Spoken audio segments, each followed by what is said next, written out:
All right, here we go. Let's see what the tires sound like. We're just doing a little quarter throttle pull here to get up to speed. This is a 55-mile-an-hour road, and we will be doing very similar to that. I wanted to see what these tires sound like, so I'm going to be quiet and let's listen.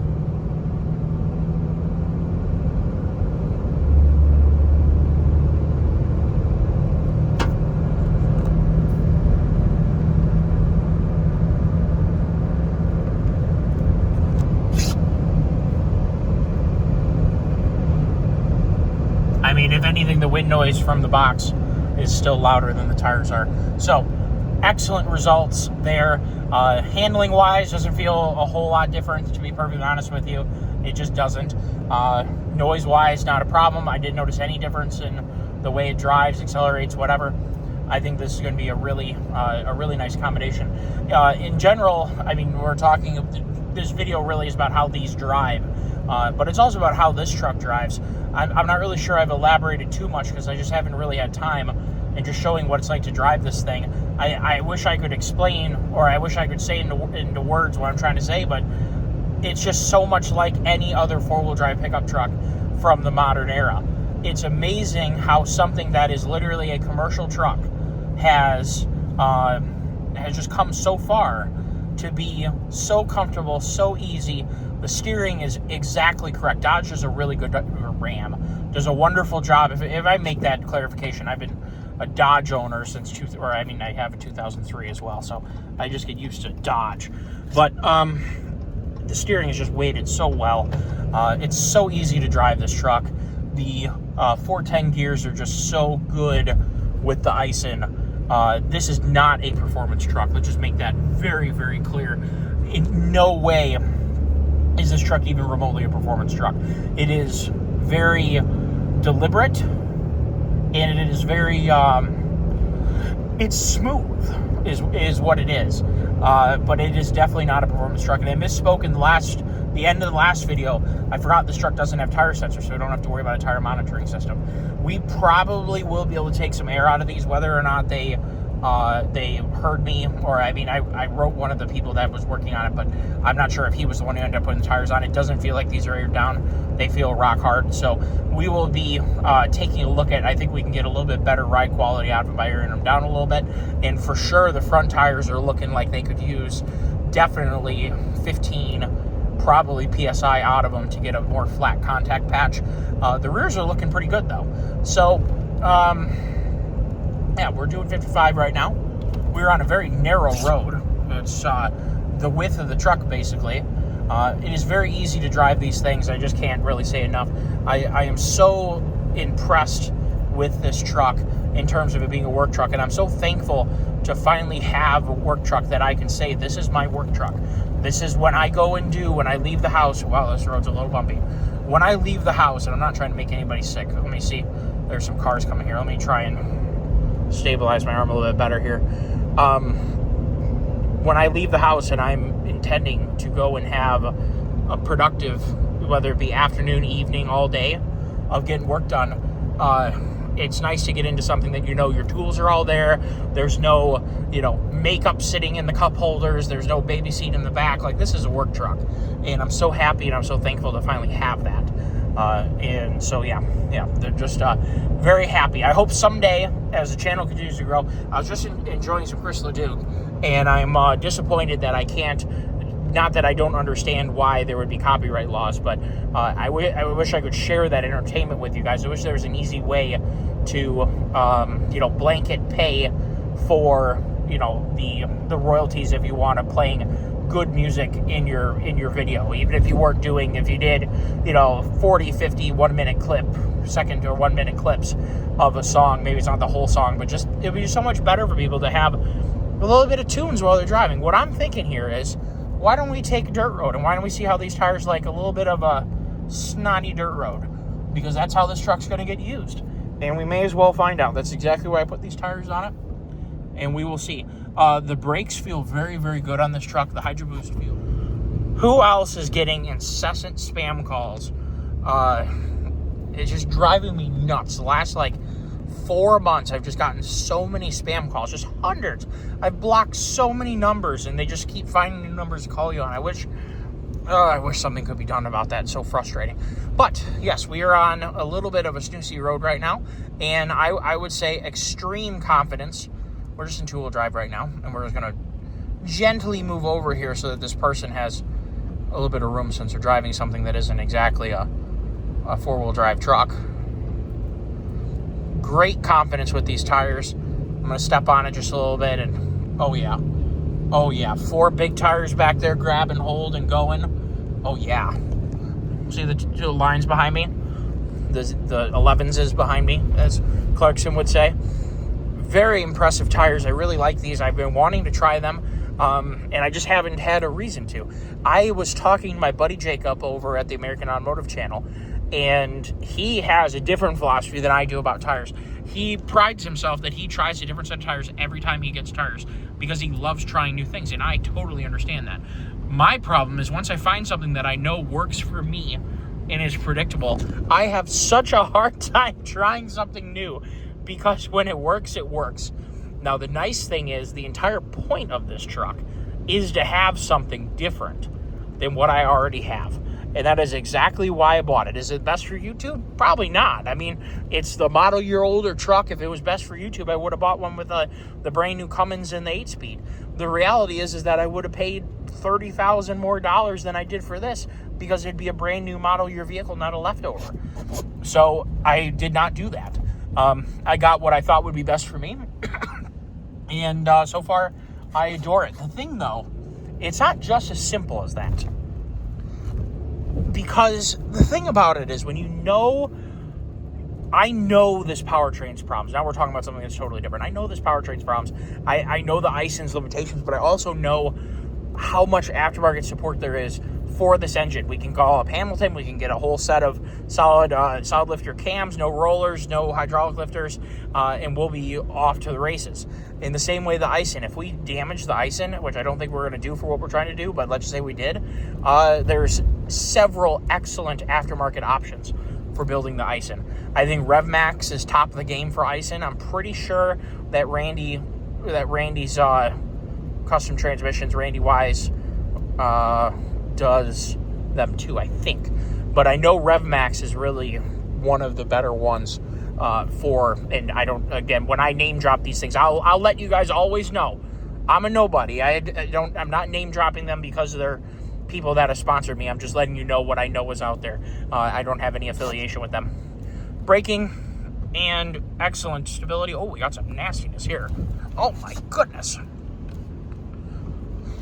Oh yeah. Boy, you think you were on the Rubicon Trail here, and this is just a road. Sweet Lord. But the back roads are really tore up right now, and they're soft.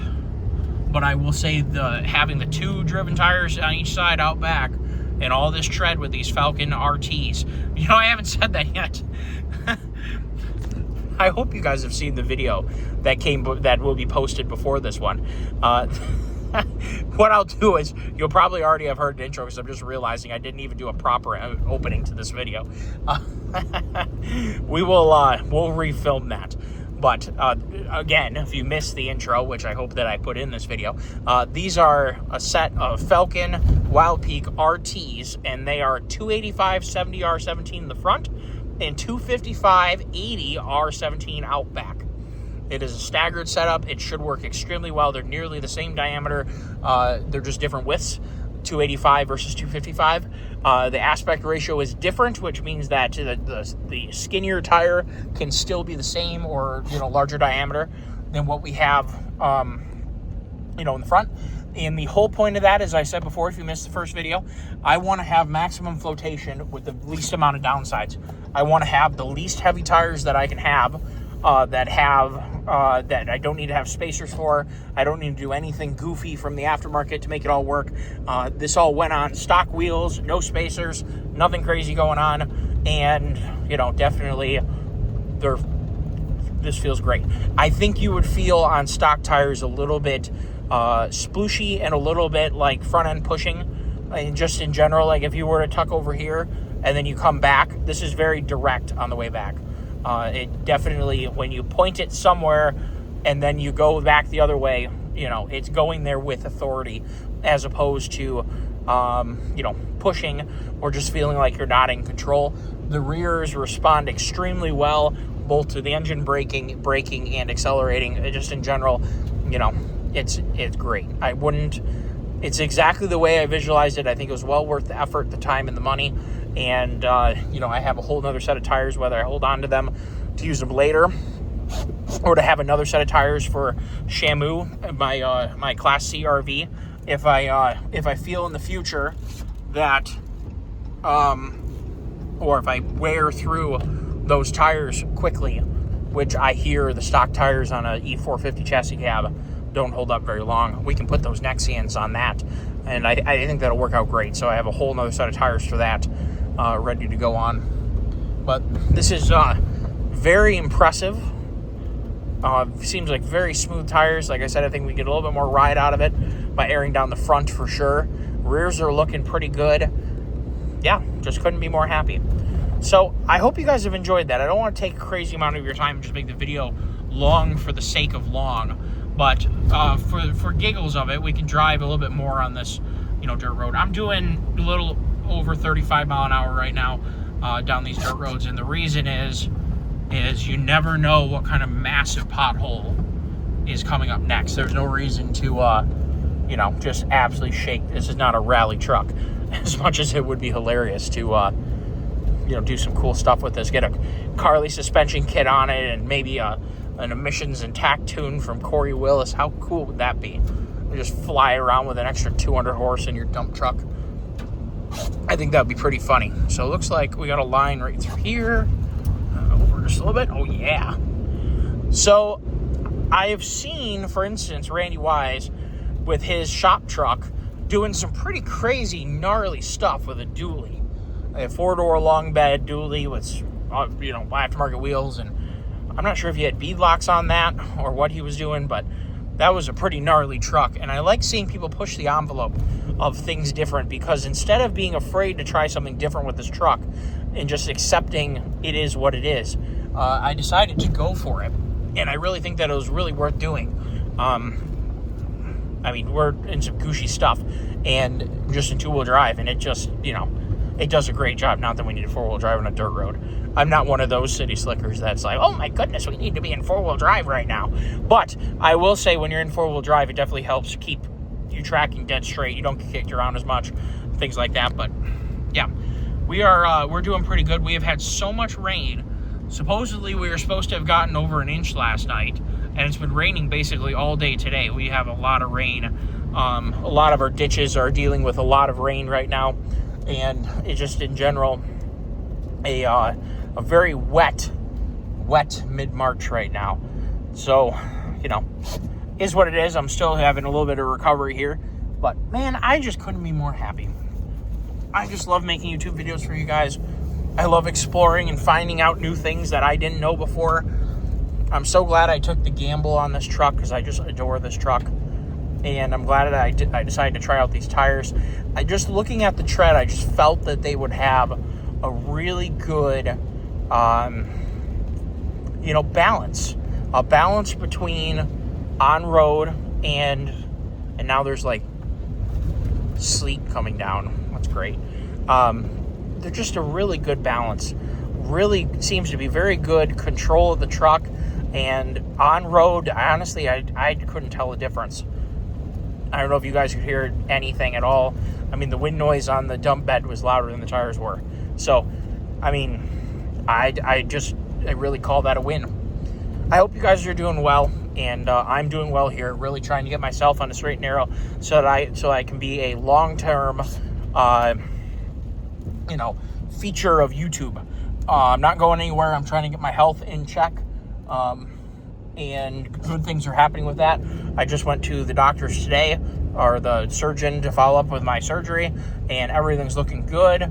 All the damage that my gallbladder did to my liver, she said my liver's looking really good now. She was like, there's a lot of things about you that amaze me. You're always full of surprises, but she's like, I don't know that I've ever operated on a bigger hernia than you had.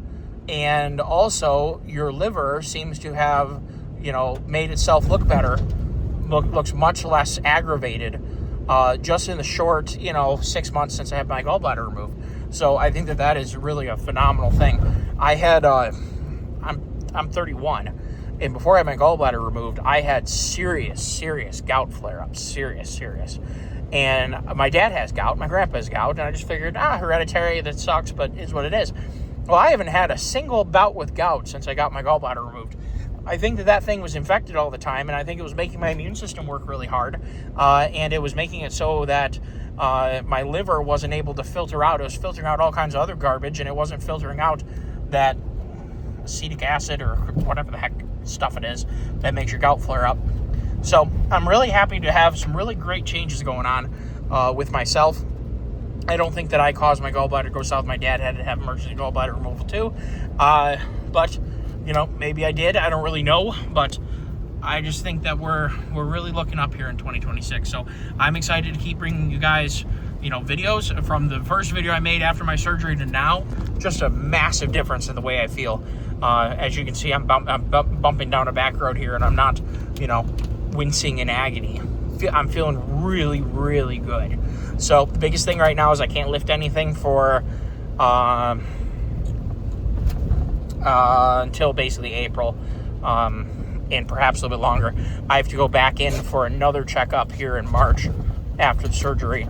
I already went for one, but I got to go to another one. And that'll be hopefully the last one where she tells me I can lift, or that I'm good at the end of March, say, to be able to lift things again. So I want to be able to get back to exercising properly and working and being productive. But in the meantime, we can make interesting YouTube videos about driving dump trucks around on mud tires with staggered tire setups, and we can do fun things like that. So, I appreciate you all. Oh my goodness, there's a big bump there. Generally, the rear end rides pretty good right up until you max out onto those overload leaves. Oh boy, and it kicks you right in the bum. But no, I just couldn't be any happier. Wonderful handling from these tires. I really like the 255s in the rear. I think they look really good, and I just think we're doing great things. So I hope you guys enjoyed the video. It's been a long video, some of me talking, but you know what? I'm just happy to be back. Take care all and have a wonderful day, and make sure you prioritize your health. Get yourself straightened out. It is important, and you matter. Take care. Bye-bye.